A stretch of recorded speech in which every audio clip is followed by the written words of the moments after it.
এই ট্রাম্পকে নিজেদের দেশের ব্যাপার নিয়ে উনি মাথা ঘামান, ভারত পাকিস্তানের ব্যাপার নিয়ে ওনাদেরকে নাক গলাতে হবে না। ওনার এই মাতব্বরি, এটা আমেরিকার বরাবরের মাতব্বরি রয়েছে। ট্রাম্পের মতো একটা যুদ্ধবাজ, একটা পাগল, ও মানে ওর হাবভাব দেখেই বোঝা যায় একটা পাগল। তো ওই পাগলকে পাগলামি বন্ধ করতে হবে, আর আমাদের ব্যাপারটা আমরা বুঝে নেব। ট্রাম্প কে? ট্রাম্প আমাদেরকে, উনি অন্য একটা দেশের রাষ্ট্রপতি হতে পারেন। তো ট্রাম্প ভারতবর্ষের ব্যাপারে ডিসিশন নেওয়ার কে? উনি আমেরিকার রাষ্ট্রপতি হতে পারেন না, ভারতবর্ষ তো রাষ্ট্রপতি নন। আসল ব্যাপারটা হচ্ছে গিয়ে আমাদের ওই 56 ইঞ্চি করতে করতে ভক্তরা ছাতিটা তাদের 56 ইঞ্চি হয়ে গেছে, কিন্তু শিরদাঁড়াটা তাদের 6 ইঞ্চিও আর নেই। কারণ আমাদের মনে আছে 71 সালে যখন ভারতবর্ষ পাকিস্তানকে ভেঙে দুটুকরো করে দিয়েছিল, সেই সময় তখনকার যিনি আমেরিকার প্রেসিডেন্ট ছিলেন নিক্সন। আমেরিকার তো এটা বরাবরের অভ্যেস, তারা দাদাগিরি করবে, সব জায়গায় মাতব্বরি মারবে, তো মনে করে যে তারাই বিশ্বের বাবা। তো আজকে ট্রাম্প করছেন এই মাতব্বরিটা, সেই সময় নিক্সন করেছিলেন। তখন আমাদের যিনি প্রধানমন্ত্রী ছিলেন মাননীয়া ইন্দিরা গান্ধী, তিনি কিন্তু মুখের ওপর বলে দিয়েছিলেন যে আমেরিকা ভারতবর্ষের বন্ধু হতে পারে, ভারতবর্ষের বস নয়। ভারতবর্ষের ভাগ্য, ভারতবর্ষের নিয়তি ভারতীয়রা নিজেরাই লিখবে, আমেরিকার দাদাগিরি আমরা সহ্য করব না। তো আজকের প্রবলেমটা হচ্ছে গিয়ে যারা মুখে বড় বড় বাতেলা মারে, তারা কাজের বেলায় সেই জিনিসটা করতে পারে না। বা ট্রাম্প এইসব কথাগুলো বলছে কেন? ট্রাম্পের অবস্থাটা কিরকম জানেন তো? ও হচ্ছে গিয়ে চোরকে বলবে তুই চুরি কর, আর গেরস্তকে বলবে দৌড় দে। ও ভারতকে আর পাকিস্তানকে মধ্যস্থতা করতে এসেছে নাকি, যে তোমরা যুদ্ধ করো না। এদিকে পাকিস্তানকে সে IMF এর মাধ্যমে লোন দিচ্ছে। আর আমরা প্রত্যেকেই জানি, গোটা ভারতবাসী জানে, এই পাকিস্তান দেশটা জন্মের পর থেকে কি করে চলেছে।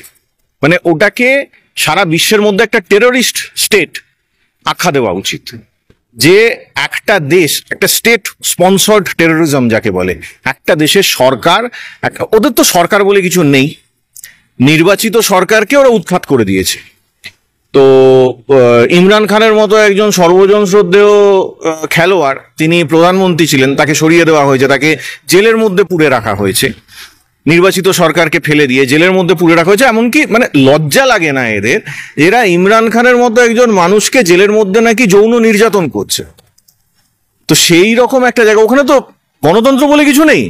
সেই রকম একটা জায়গায় সরকার, সেনাবাহিনী এবং ওদের একটা ওই গুন্ডা সংগঠন রয়েছে ISI নামে, বলে ওরা গোয়েন্দা সংগঠন। ওটা গোয়েন্দা সংগঠন নয়, ওটা গুন্ডাদের সংগঠন।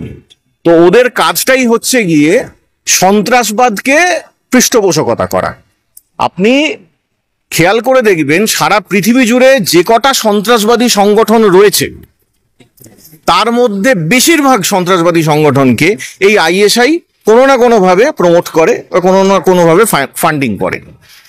তো এরা সারাক্ষণ ধরে ভারতবর্ষের পেছনে লেগে যাচ্ছে। ভারতবর্ষ স্বাধীনতার পর, দুটো দেশ একই সঙ্গে স্বাধীন হয়েছিল, ভারতবর্ষ স্বাধীনতার পর আজকে প্রায় 80 বছর হতে চললো, আমরা চাঁদে পৌঁছে গেছি। আর ওরা কিভাবে কাশ্মীরে পৌঁছবে সেই রাস্তাটা খুঁজছে। তো এদেরকে, এদের সঙ্গে যে এই প্রতিদিন ওরা ছায়াযুদ্ধ করে চলেছে, আজকে ভারতবাসীর ধৈর্যের একটা সীমা লঙ্ঘন করে গেছে। কারণ প্রতিদিন কাশ্মীরেতে কোনো না কোনো একটা গন্ডগোল হচ্ছে, সেই গন্ডগোলেতে মরছে কারা? আজকে বিজেপি ধর্ম নিয়ে রাজনীতি করছে, তাই তারা ওই হিন্দু মুসলমান এইসব করছে। কিন্তু বিশ্বাস করুন, বুলেট ধর্ম দেখে না। বুলেট যখন চলে তখন দেশের সাধারণ মানুষ মরে। কাশ্মীরে যখন বোম ব্লাস্ট হয় তখন ওখানকার মুসলমানরা, মানে ওখানকার যেহেতু বেশিরভাগ জনসংখ্যা, জনগোষ্ঠীটা মুসলিম, তো ওখানকার মুসলমানরাই বেশি মারা যায়। আজকে যে হয়েছে পেহেলগাঁওতেও যে কাণ্ডটা ঘটেছে, সেই কাণ্ডতে যেমন বেশিরভাগ হিন্দু মানুষ মারা গেছেন, হিন্দু সহনাগরিক মারা গেছেন, তেমনি ওই সহনাগরিকদের বাঁচানোর জন্য আমাদের কাশ্মীরের একজন মুসলিম ভাইও কিন্তু প্রাণ দিয়েছে। সে তো চাইলেই সরে যেতে পারতো, সেটা হয়নি কিন্তু। তো এই রকম একটা পরিস্থিতিতে এই ট্রাম্প পাকিস্তানকে ফান্ডিং করছে। সে জানে না যে সেই ফান্ডিং যেটা, সে যে লোন দিচ্ছে, সেই টাকাটাই ঘুরে ফিরে এই আইএসআই এর মাধ্যমে এই জঙ্গিদের কাছে গিয়ে পৌঁছবে। উনি এসেছেন পাকিস্তানকে বলছে, সোনা ছেলে তোমরা এবার লড়াই ঝগড়া বন্ধ করো। তো উনি বলতে পারলেন না যে তুমি সন্ত্রাসবাদটা বন্ধ করো, এই জঙ্গিদেরকে মদদ দেওয়াটা বন্ধ করো, সেটা উনি বলতে পারলেন না। উনি আজকে মাতব্বরি মারতে এসেছেন, ভারতকে আর পাকিস্তানকে যুদ্ধ বন্ধ করার গল্প শোনাতে এসেছেন। আসল ব্যাপারটা কি? আসল ব্যাপারটা হচ্ছে গিয়ে ওদের কাছ থেকে যে এই পাকিস্তান যত রদ্দি যুদ্ধাস্ত্রগুলো কিনেছে, সেগুলো ভারতবর্ষের বীর সেনানীদের কাছে সবকটাই একেবারে পর্যুদস্ত হচ্ছে। এবার বিশ্বের এই যুদ্ধ বাজার যেটা রয়েছে, যুদ্ধাস্ত্রের বাজার যেটা রয়েছে, সেখানে তো ওদের মার্কেট ডাউন হয়ে যাচ্ছে। লোকজন তো আর কিনবে না ওদের এইসব রদ্দি মালগুলোকে। সেই কারণের জন্য বলছে, না বাবা এবার যুদ্ধটা বন্ধ করো, তা না হলে আমাদের নাক কাটা যাচ্ছে, তোমাদেরকে এইসব যুদ্ধাস্ত্র দিয়ে আমরা ভুল করেছি। আসল ব্যাপারটা হচ্ছে গিয়ে ট্রাম্প সাহেবকে বলুন যে তিনি নিজের দেশের ব্যাপারগুলো সামলান। কারণ নিজের দেশে আজকে আমরা, আমাদের ভারতবাসীদের মধ্যে কয়েকটা ভুল ধারণা রয়েছে। ট্রাম্প তিনি হচ্ছেন বিশ্বের সর্বশক্তিমান, আমেরিকা হচ্ছে গিয়ে মানে পৃথিবীর মধ্যে যদি কোথাও সুখের স্বর্গ থেকে থাকে সেটা আমেরিকা। কিন্তু মোটেও সেটা নয়। আমেরিকায় প্রতি 6 জন নাগরিকের মধ্যে একজন চরম দুর্বল, অর্থনৈতিকভাবে চরমভাবে গরিব। কতটা গরিব জানেন? মানে তারা খেতে পায় না, মাথার উপর ছাদ নেই, রাস্তায় পড়ে থাকে।